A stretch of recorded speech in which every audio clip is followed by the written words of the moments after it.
So again, in Schoology, there is a set of notes for periodic trends. You're welcome to take your own or use the ones that I provided. All right, so the basic idea of periodic trends is that as we move across the periodic table, up and down or left and right, there are generally trends that happen in some particular properties of the different elements. And it turns out that all of these properties that we talk about when we talk about trends come back to Coulomb's law. Okay? So the factors that affect the trends are two things. One, the amount of charges involved in the attraction. So how many positive charges from the nucleus, how many negative charges from the electrons. And two, the distance between those charges. How far is it from the nucleus to the electrons that we happen to be talking about? So again, back to Coulomb's law, which will keep coming back to us over and over and over again during the course of this year. All right, so if we break that down just a little bit more, overall, the factors that affect the trends is how well does the nucleus attract the outer electrons. All right, so the first factor that plays into this is the attraction between the electrons and the nucleus. All right, it depends upon the number of protons in the nucleus. Okay, the more protons we have, the more attraction there is to pull those electrons to the middle. The less protons we have in the nucleus, the weaker the pull. And again, this comes back to Coulomb's law. More charges, more pull, more attraction. The second factor is repulsion between the inner electrons and outer electrons. This is referred to as electron shielding. The idea here is that inner electrons that are closer to the nucleus repel those that are outer electrons, so that those electrons that are on the outside don't feel the pull of the nucleus as much. So this depends upon the number of inner electrons between the outer electrons and the nucleus. And the effect of this is that essentially those inner electrons cancel out the attraction effect of some of the protons in the nucleus. Okay, at this point, it's helpful for us to introduce the idea of effective nuclear charge, or ZEFF. And that is essentially the idea of the number of protons minus inner electrons is the effective nuclear charge of the nucleus on the one of the outer electrons. And the last factor that affects trends is the distance from the nucleus. And this is entirely dependent upon the number of energy levels. As the electrons are further and further and further away from the nucleus, based on Coulomb's law, you have more distance, right? And more distance means less force. So more energy levels means more distance, means less pull to the middle. And that's Coulomb's law. Okay, so if we use those three ideas, number of protons in the nucleus, getting canceled out by electron shielding, and the distance from the nucleus, we can explain all of the trends that we see in periodic trends. How do we do that? Well, two ways we talk about this. One, we talk about as we move across a period. So as we move across a period, the number of protons in the nucleus of an atom increases. That's going to increase the effective nuclear charge. Okay? As we move across a period, there aren't any more inner electrons being added. They're all being added to the same energy level. So there's no additional shielding to cancel out any of that effective nuclear charge. And essentially, these electrons in here are the same distance, or if anything, the distance between them gets a little bit smaller because they get pulled in, so that increases Coulombic force. However, the only one that's truly important as we move across a period is this first one, that we are increasing the number of protons, which increases the effective nuclear charge, pulling electrons more toward the middle. As we go down, things are a little bit more complicated. Yes, as we go down, we are increasing the number of protons, so that would increase the effective nuclear charge. However, we are also increasing or adding energy levels as we go down. So that means we're adding inner electrons. Okay, so that means that as we go down the period, we're adding additional shielding, and that's canceling out most of this increased effective nuclear charge. So at that point, the only thing that really matters is how far we are from the nucleus. And as we get more shells, we're getting further and further away. So this is going to decrease the Coulombic force between outer electrons and the nucleus.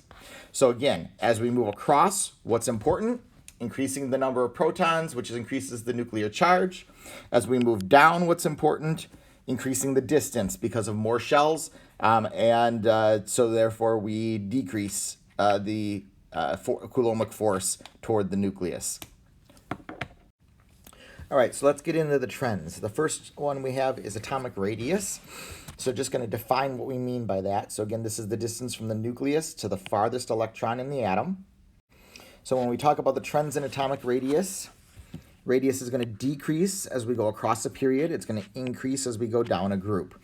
Why? Well, across a period, we have more protons, therefore more effective nuclear charge, so more electron pull toward the nucleus. That brings those electrons in, making the radius smaller.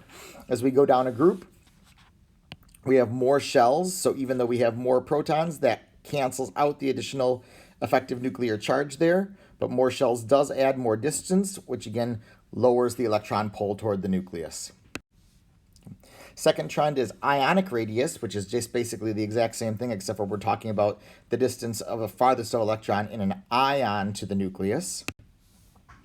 And the trends are the same. As we go across a period, the ionic radius decreases. As we go down a group, it increases. Exact same reasons as it does for atomic radius. The difference, though, when we talk about ionic radius is that ions have different relative sizes compared to their parent atoms. So when we talk about the cations tend to be smaller than their parent atoms. So if you would look at lithium here with a radius of 1.34 angstroms, the lithium ion has an atomic radius of 0.90 angstroms. Why? Well, when we remove those outermost electrons, those valence electrons, we actually go down a level in terms of shielding. So there's less shielding for those new outermost electrons that are put in there and the next level down. And so as a result of that, the effective nuclear charge increases, and you've also taken off a level. So again, the cations tend to be smaller than their parent atoms. Anions, on the other hand, tend to be larger than their parent atoms. Okay. Why? Well, as you add electrons and fill up that outer shell, you're adding more repulsion between those outer electrons, which is going to puff your atom out a little bit because they push each other slightly outward, and so you end up with slightly larger ions. The next trend is in something called ionization energy. With ionization energy, this is a measurement of how much energy is required to remove an electron from the ground state of a gaseous atom or ion. So ground state, again, is when an electron is in its lowest energy level or state or orbital, and it's the amount of energy that you would have to go ahead and add in order to be able to pull an electron off. Okay. We talk about ionization energies. There's something called the first ionization energy. That's the amount of energy that's needed to remove the first or the easiest to remove electron. Second ionization energy is the energy to remove the second electron, and so on. So there's a third ionization energy, a fourth ionization energy, all of those up until you remove all the ions or electrons. So this is actually useful because we can go ahead, because it requires more energy to remove each successive electron, you can actually identify different elements based on the amount of ionization energy that it takes to remove an electron from them. Because when all of the valence electrons have been removed from an atom, the ionization energy takes a quantum leap. And so if you think about sodium, for example, sodium ends its electron configuration with 3s1. So if I remove, so that's the last valence electron that we have. And so if I remove that one electron, the next electrons that are coming out are going to be coming out of 2p. Okay, so this one is in a higher energy level, so it's easier to remove. But then the next energy electron has to come out of the 2p, the next energy level down. And so what you end up with is a massive increase in that second ionization energy. Okay, so when you're analyzing this, if I gave you a list of ionization energies, you should be able to look and go, okay, like for phosphorus, where does the massive jump in ionization energy happen? Oh, it happens between the 5th electron and the 6th electron. So this would tell you that phosphorus has 5 valence electrons. And since we know that pattern on our periodic table, we could identify, given a list of elements, that this one happens to be phosphorus. In terms of trends in ionization energy, we see that for first ionization energies, ionization energy tends to increase as we go across a period, decrease as we go down a group. Why? Well, again, across a period, more protons, more effective nuclear charge, more electron pull toward the nucleus. So that means it's harder to remove an electron. As we go down, we get shielding, canceling out the additional effective nuclear charge, but we have more shells giving us more distance, which lowers the attraction to the nucleus, so it's easier to remove that electron. Okay. One thing that we do oftentimes see is we see some oddities in trends. This happens in ionization energy, and it happens in a couple of places. You'll notice if you look at the graphs of ionization energy, each one of these dotted lines on here represents a period across the periodic table. And so you'll notice that between beryllium, magnesium, and calcium, and the next element in their row, boron, aluminum, and gallium, there's a little decrease in the amount of ionization energy. Again, the general trend is upward, but there's a little dip there. Likewise, there's a little dip between nitrogen, phosphorus, and arsenic, and oxygen, sulfur, and selenium. Okay, so why do those happen? Well, these first ones here happen as we're transitioning to the p block on the periodic table. Okay, there's a little ionization energy decrease, and that's simply because we're moving from an s orbital to a p orbital. So if you think about this, we got 2s, for example, and then 2p as we're looking at beryllium and boron.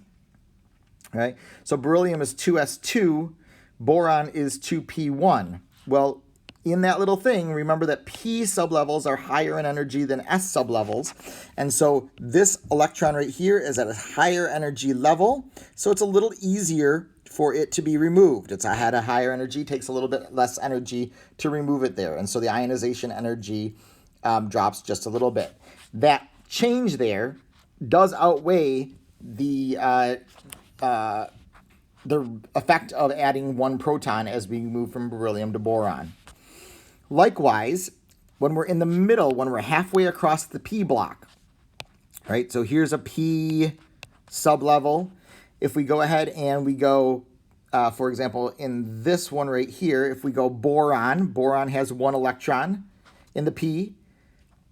This should actually say carbon here, not nitrogen. Carbon has 2, nitrogen has 3. Okay. Well, then when we go to oxygen, we add a 4th one in. And by Hund's rule, that means you've started to pair electrons here. And so you get some repulsion, extra repulsion between these 2 electrons that are in the same orbital. So that pushes those to a slightly higher energy, which again makes it easier to remove that electron. That effect outweighs the effect of adding 1 proton. And so you get a little bit of a dip. And then the trend continues in the same direction after that. Okay. The next trend is in what we call electronegativity. Electronegativity is a measurement of how strongly atoms attract electrons to themselves in a bond. So imagine that atom A and atom B are bonded because they're sharing electrons.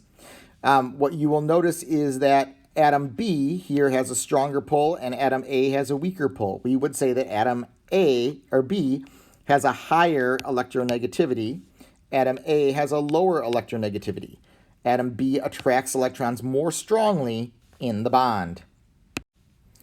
All right, so the trends for this, electronegativity is going to increase as we go across the periodic table, decrease as we go down. Why? Same as all the others, right? As we go across, more protons, more effective nuclear charge, more electron pull toward the nucleus. So that means there's going to be a stronger pull of the nucleus on electrons, period. Down a group, we have more shells, which cancels the additional effective nuclear charge from adding protons. but we have more shells and more distance, which lowers the electron pull toward the nucleus, which means overall there's a weaker pull of nucleus on outer electrons, the ones that are responsible for bonding. And our last trend that we want to worry about is electron affinity. So electron affinity and electronegativity are very similar, except for electron affinity is simply how can you go ahead or the energy change that accompanies the addition of electron to a gaseous atom. So rather than being in a bond, it's basically how does an element attract a free electron and bring it in. So in general, the trend for this is the same as electronegativity. As we go across, electron affinity increases. Why? More protons, more protons, which means more effective nuclear charge, which means stronger pull to the nucleus. So there's more electron affinity, right? Affinity means liking. Down, again, more shielding, cancels the effective nuclear charge, more distance, less pull. So it's less affinitive for electrons, harder to pull them in. So in general, electron affinity becomes greater in magnitude as we go from left to right and less as we go down.